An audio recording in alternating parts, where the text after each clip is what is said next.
तन वतन मेरे आबाद रहे तो।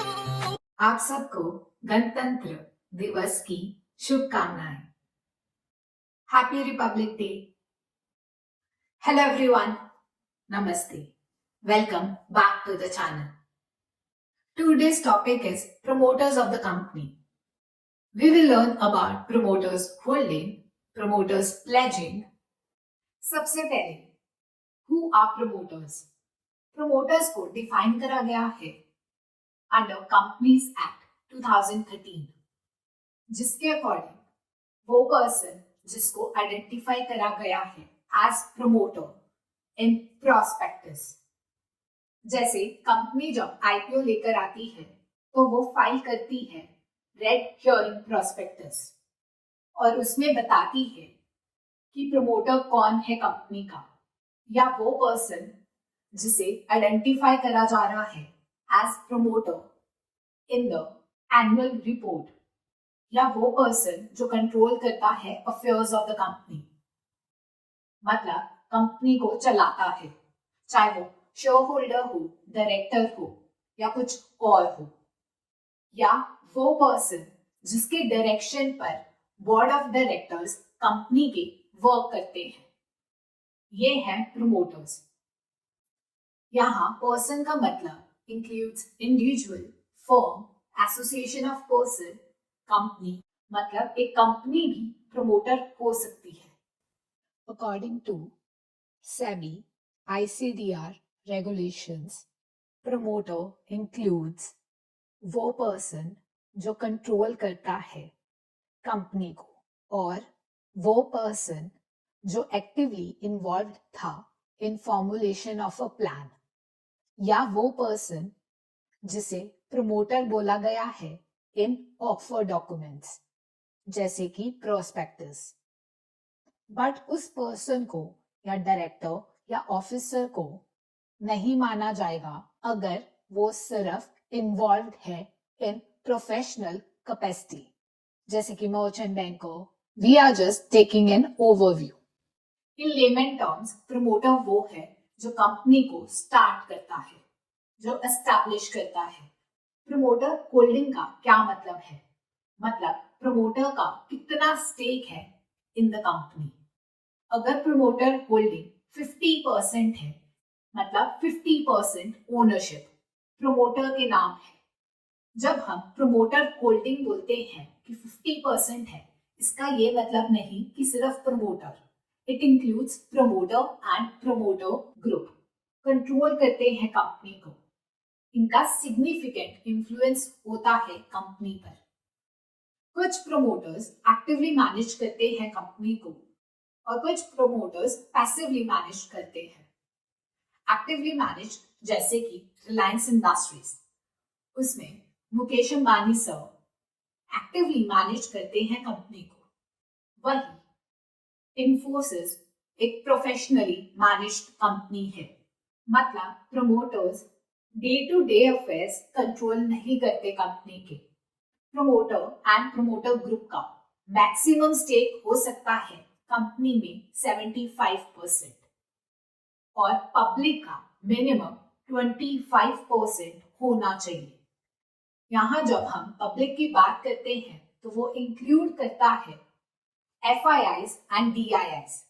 यूजुअली ये माना जाता है कि प्रमोटर का अगर स्टेक ज्यादा है कंपनी में तो वो अच्छी बात है। ये चीज ये सिग्नल करती है कि प्रमोटर का फेथ है अपनी कंपनी में, क्योंकि एट लास्ट उन्हें ही तो पता है कि कंपनी में क्या हो रहा है, क्या फ्यूचर प्रोस्पेक्ट्स हैं कंपनी के। और वही अगर प्रमोटर होल्डिंग कम है तो ये परसीव करा जाता है कि प्रमोटर को फेथ नहीं है उसकी कंपनी में। प्रमोटर होल्डिंग ज्यादा होनी चाहिए। एक चीज आपको याद रखनी है, बहुत सारी चीजों के अगर कुछ बेनिफिट है तो कुछ डिसएडवांटेजेस भी होंगे। High promoter holding doesn't always mean कि कंपनी अच्छी है। It can work against the company अगर उसके प्रमोटर्स की वो पर्सनल इंटरेस्ट को फेवर करे ओवर कंपनीज इंटरेस्ट। अगर किसी प्रमोटर के पास मैक्सिमम स्टेक है, सपोज 75%, तो हो सकता है कि वो डिसीजंस ले बेस्ड ऑन कि किन चीजों से शेयर प्राइस मूव करेगा और मेजॉरिटी ऑफ प्रॉफिट डिस्ट्रीब्यूट कर दे एज डिविडेंड रेदर देन री इन्वेस्टिंग इन द बिजनेस। मतलब कंपनी के लॉन्ग टर्म प्रोस्पेक्ट्स पर ध्यान ना देकर अपने पर्सनल इंटरेस्ट पर फोकस करे। हो सकता है कि वो डाइवर्ट करे फंड्स अपनी पॉकेट्स में। हाई प्रमोटर होल्डिंग होना अच्छी बात है अगर वो मैनेज कर रहे हैं इफेक्टिवली कंपनी को, फ्यूचर प्रोस्पेक्ट्स पर ध्यान दे रहे हैं। Is promoter selling the stake a bad thing? अगर प्रमोटर अपना स्टेक सेल कर रहे हैं इसका ये मतलब नहीं कि वो रेड फ्लैग है। आपको चेक करना चाहिए कि वो अपना स्टेक क्यों सेल कर रहे हैं ताकि वो इशू कर सके ESOPs। ESOPs मतलब आप ऑप्शन देते हैं अपने एम्प्लॉयज को कि आफ्टर सर्टेन पीरियड वो एक्सरसाइज कर सकते हैं। ESOPs मतलब वो शेयर्स बाय कर सकते हैं ऑफ द कंपनी, अपना बिजनेस एक्सपैंड कर सके, स्ट्रैटेजिक पार्टनर को देने के लिए, funding new venture, debt repayment, अपनी वेल्थ को डाइवर्सिफाई करने के लिए एक्सेट्रा। ये भी अफेक्ट करता है शेयर प्राइस। जरूरी नहीं कि हर बार शेयर प्राइस अफेक्ट होगा। जब आप चेक करते हैं कि प्रमोटर होल्डिंग कितनी है, आपको एक क्वार्टर की चेक नहीं करनी है। आपको ओवर द इयर्स कैसा ट्रेंड है वो चेक करना है। क्या ओवर द इयर्स वो इंक्रीज कर रहे हैं या ओवर द इयर्स वो डिक्रीज कर रहे हैं। बहुत सारी ऐसी कंपनीज हैं जिनकी प्रमोटर होल्डिंग कम है बट उनके फंडामेंटल्स स्ट्रॉन्ग है। ऐसी कंपनीज अच्छी कंपनीज होती हैं। हो सकता है कोई कंपनी फंडामेंटली स्ट्रॉन्ग कंपनी है, जस्ट बिकॉज उसके प्रमोटर्स अपना स्टेक कम कर देते हैं ये ऑटोमेटिकली रेड फ्लैग नहीं है। पास्ट कुछ टाइम से मार्केट इज फॉलिंग और one of the reason is last 12 months में ह्यूज सेलिंग हुई है शेयर्स की बाय प्रमोटर्स। प्रमोटर्स अपना स्टेक सेल कर रहे हैं। वन ऑफ द रीजन वो ऐसा कर रहे हैं क्योंकि उनके कंपनी के शेयर्स ट्रेड कर रहे थे एट अ प्रीमियम वैल्यूएशन, जिसकी वजह से वो डाइल्यूट कर पाए अपना स्टेक। जब प्रमोटर को लगता है कि करंट मार्केट वैल्यूएशंस उनकी कंपनी की बहुत अच्छी है तो वो सेल करते हैं अपना स्टेक ताकि वो लॉक इन कर सके अपना रिटर्न। सेकेंड रीजन गिरने का मार्केट का है FII selling. Remember FIIs, DIIs ये जो इन्वेस्ट करते हैं वो प्रॉफिट के लिए करते हैं। ये कंपनी में हमेशा इन्वेस्टेड नहीं रहेंगे। जब भी आप ये सुनते हैं कि प्रमोटर होल्डिंग बड़ी इस कंपनी की और इस कंपनी की गिरी, तो आपको सबसे पहले ये चेक करना है क्यों, वाई। बहुत बार प्रमोटर्स गिफ्ट करते हैं शेयर्स टू देयर रिलेटिव्स। ये भी सेलिंग है। ये भी अफेक्ट करता है शेयर प्राइस। जरूरी नहीं कि हर बार शेयर प्राइस अफेक्ट होगा। PC ज्वेलर्स में जब गिफ्ट करा गया था शेयर्स टू देयर रिलेटिव्स, उससे शेयर प्राइस गिरे। जब डायरेक्टर या KMP बाय करते हैं शेयर्स ऑफ द कंपनी तो उसे पॉजिटिव सिग्नल माना जाता है क्योंकि वो टॉप मैनेजमेंट है। उनको पता है कि कंपनी में क्या हो रहा है। पास्ट में ऐसा हुआ है कि कंपनी के बारे में पॉजिटिव न्यूज आई है जिसके बेस पर रिटेल इन्वेस्टर्स इन्वेस्ट करते हैं उस कंपनी में, जिसकी वजह से शेयर प्राइस अप मूव करते हैं और प्रमोटर्स अपना स्टेक सेल करना शुरू कर देते हैं। और बहुत बार रिटेल इन्वेस्टर्स ये चेक नहीं करते कि जो पॉजिटिव न्यूज आई थी वो एक्चुअल में इम्प्लीमेंट हुई या नहीं हुई। वन ऑफ द रीजन जिसकी वजह से रिटेल इन्वेस्टर्स फंसते हैं इन्वेस्ट करके, क्योंकि वो इन्वेस्ट करते हैं based on news. FIIs, DIIs का स्टेक होना कंपनी में जरूरी है। They are the smart investors. Proper research करने के बाद इन्वेस्ट करते हैं। अगर वो इन्वेस्ट करते हैं तो ये माना जाता है कि कंपनी ग्रो करेगी इन द फ्यूचर। अगर किसी कंपनी में एफआईआईज का स्टेक ज्यादा है तो ये पॉजिटिव भी हो सकता है कंपनी के लिए और नेगेटिव भी। जब हम न्यूज सुनते हैं कि एफआईआईज ने सेलिंग शुरू कर दी, इन चीजों का सबसे ज्यादा इम्पैक्ट उन कंपनीज में पड़ता है जिनमें एफआईआईज का स्टेक ज्यादा है। Example HDFC bank. अगर प्रोमोटर्स का स्टेक 20% से नीचे है तो यूजुअली लोग इसे अवॉइड करते हैं। बहुत सारे प्रमोटर्स अपने शेयर्स प्लेज करते हैं, मतलब जब आप लोन लेते हैं तो आप कोलेटरल प्रोवाइड करते हैं, तो एज अ कोलेटरल वो अपने शेयर्स प्लेज करते हैं। सपोज आप प्रमोटर हैं एक्स कंपनी के और आपको लोन चाहिए, तो आप अपने शेयर्स प्लेज कर सकते हैं। सपोज आपके पास स्टेक है कंपनी का जिसकी वैल्यू है 100 करोड़, तो अगर आप लोन लेने जाते हैं तो आपको 100 करोड़ का नहीं मिलेगा। एक हेयर कट मार्जिन होता है सेफ्टी के लिए, तो आपको लेंडर 100 करोड़ का लोन नहीं देगा, वो आपको कम अमाउंट का लोन देगा। सपोज वो आपको लोन देता है 50 करोड़ का। अब शेयर प्राइसेस तो अप एंड डाउन मूव करते हैं, तो हो सकता है कंपनी के शेयर प्राइसेस गिरे। Suppose share prices fell by 40%, तो अब आपके स्टेक की वैल्यू रह गई 60 करोड़। तो लेंडर को या तो आप 40 करोड़ के और शेयर्स प्लेज करोगे या 40 करोड़ के कोई और कोलेटरल दोगे या आप 20 करोड़ का लोन रीपे कर दें।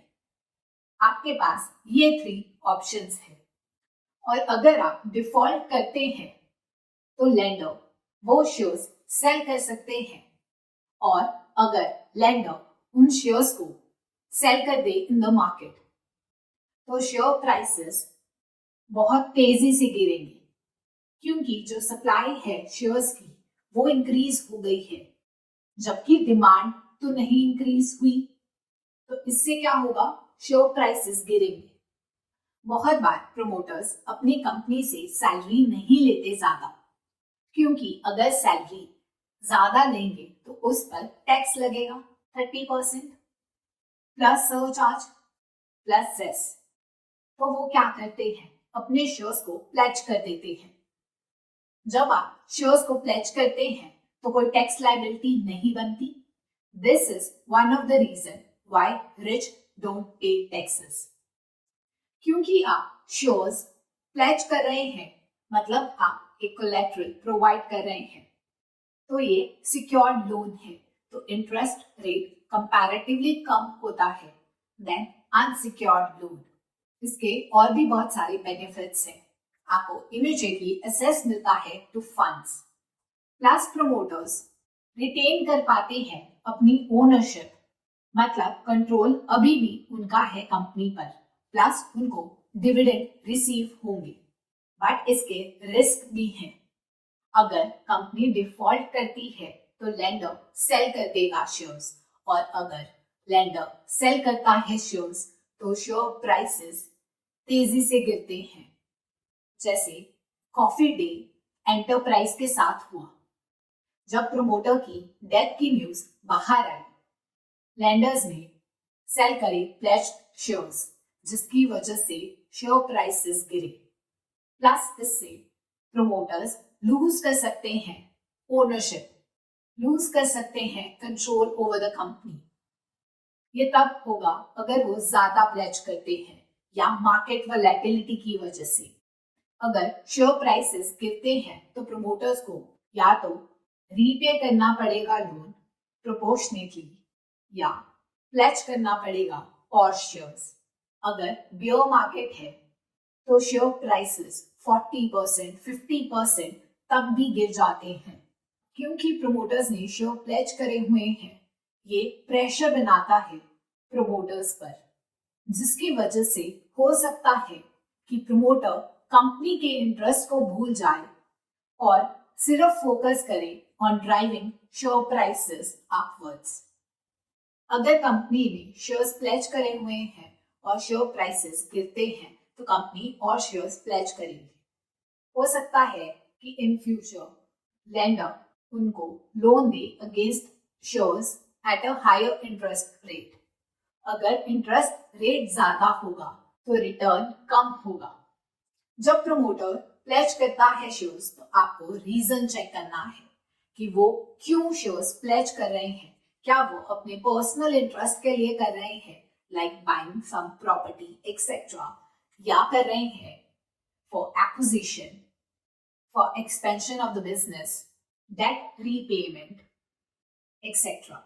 अगर वो पैसा कंपनी में इन्वेस्ट हो रहा है तो वो गलत चीज नहीं है।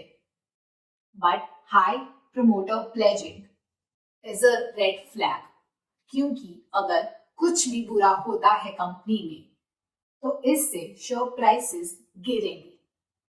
जितना वॉलेटाइल शेयर है उतना ही ज्यादा रिस्की प्लेजिंग है। जो स्मॉल कैप स्टॉक्स है वो हाईली वॉलेटाइल होते हैं और बहुत सारे तो फंडामेंटली स्ट्रॉन्ग कंपनीज भी नहीं होती, जिसकी वजह से उनमें प्रमोटर प्लेजिंग ज्यादा रिस्की होता है।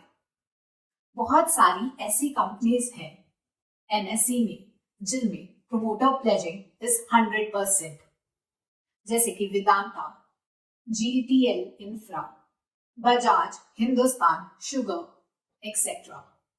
100% प्रमोटर्स ने अपना स्टेक प्लेज करा हुआ है। इसका मतलब हो सकता है कि कंपनी फेस कर रही है operational challenges, high debt, financially distressed company है एक्सेट्रा। यूजुअली शेयर प्लेजिंग की वजह से शेयर प्राइसेस नहीं गिरते। कोई ऐसी चीज है जो ट्रिगर करती है। कल्याण ज्वेलर्स में क्या हुआ, उन्होंने प्लेजिंग करी तो जब शेयर प्राइसेस गिरे तो उनको और प्लेज करने पड़े शेयर्स, जिससे शेयर प्राइसेस गिरे, जिससे विशियस सर्कल शुरू हो जाता है। बहुत बार जब कंपनी के शेयर प्राइसेस ट्रेड कर रहे होते हैं एट अ लो प्राइस तो प्रमोटर्स कंपनी के शेयर्स बाय कर लेते हैं, जिसे पॉजिटिव न्यूज माना जाता है और फिर रिटेल इन्वेस्टर्स भी उसमें इन्वेस्ट करते हैं। बहुत बार प्रमोटर्स अपना स्टेक सेल या प्लेज करते हैं to fund their new ventures. जब ऐसा होता है तो लॉस होता है टू करंट कंपनी। जब प्रमोटर सेल करते हैं स्टेक, इसका नेसेसरीली ये मतलब नहीं है कि बिजनेस इज एट पीक और प्रमोटर्स को फेथ नहीं है कंपनी में।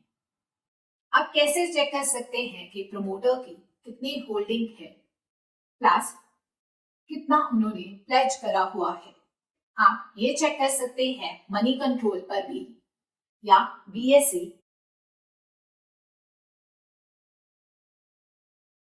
या एनएससी की वेबसाइट पर। सपोज प्रमोटर के पास है 50% स्टेक और परसेंटेज ऑफ शेयर प्लेज आ रहा है 40%, मतलब प्रमोटर के पास 50% ऑफ द कंपनी है। उस 50% में 40% प्लेज्ड है, मतलब 20% ऑफ द कंपनी के शेयर्स प्लेज्ड हैं।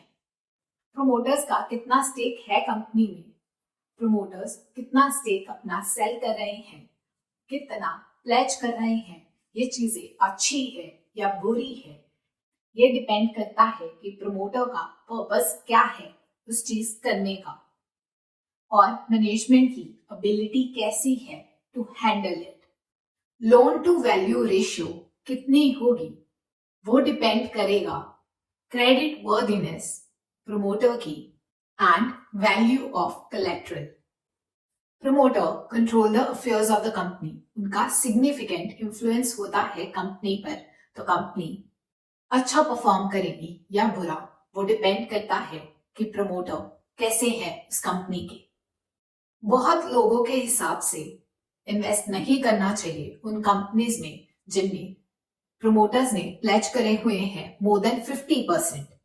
जब भी आप इन्वेस्ट करें कंपनी में, आप ये चेक करिए कि प्रमोटर का स्टेक कितना है कंपनी में, कितनी हिस्सेदारी है उसकी कंपनी में, और क्या वो stake over the last quarters वो इंक्रीज हो रहा है या डिक्रीज हो रहा है, और क्यों हो रहा है। क्या प्रमोटर्स ने अपने शेयर्स प्लेज करे हुए हैं तो क्यों करे हुए हैं और कितने करे हुए हैं। जब भी आप किसी भी चीज को चेक करते हैं वो आइसोलेशन में चेक नहीं करना है। On 26 January 1950, we adopted our constitution. Thank you to each one who contributed to our constitution. I am not registered with SEBI. I am not an expert. I am also learning day by day. But please remember, I am not an expert. These are just my views. Thank you for watching. If you like this video, give it a thumbs up and subscribe to this channel. If you have any doubt or question, comment down below. See you soon.